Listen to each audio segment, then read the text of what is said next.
S P civil lines doctor Abdul Hanan کی ہدایت پر ناجائز اسلحہ کی نمائش اور ہوائی فائرنگ کرنے والوں کے خلاف کریک ڈاؤن جاری۔ مزید تفصیلات جانتے ہیں بیورو چیف لاہور میاں کبیر احمد سے۔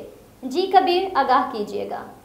جی بالکل، ایس ایچ او مغل پورہ نسیم خان نے پولیس ٹیم کے ہمراہ 15 کی کال پر بر وقت کارروائی کرتے ہوئے ناجائز اسلحہ کے زور پر عوام الناس کو ہراساں کرنے والے 2 ملزمان گرفتار کر لیے۔ ملزمان شو آف ویپن کر رہے تھے، جنہیں 15 کی کال پر بر وقت کارروائی کرتے ہوئے ایس ایچ او نسیم خان نے پولیس ٹیم کے ہمراہ موقع پر گرفتار کر لیا۔ ملزمان کے قبضہ سے 2 پسٹل، 30 بور اور درجنوں گولیاں برآمد۔ ملزمان میں افتخار اور شہباز شامل۔ ملزمان کے خلاف تھانہ مغل پورہ میں مقدمات درج۔ مزید تفتیش کے لیے حوالہ انویسٹیگیشن ونگ کر دیا گیا۔ S P civil lines doctor Abdul Hanan کی ایس ایچ او تھانہ مغل پورہ نسیم خان اور پولیس ٹیم کو بر وقت کارروائی کرنے پر شاباش۔ اسلحہ کی نمائش اور ہوائی فائرنگ پبلک ہراسمنٹ کے زمرے میں آتی ہے۔ عوام الناس کی جان و مال کی حفاظت کرنا اولین ترجیحات میں شامل ہیں۔ S P civil lines doctor Abdul Hannan. جی بہت شکریہ میاں کبیر، آپ ہمیں تفصیلات سے آگاہ کر رہے تھے۔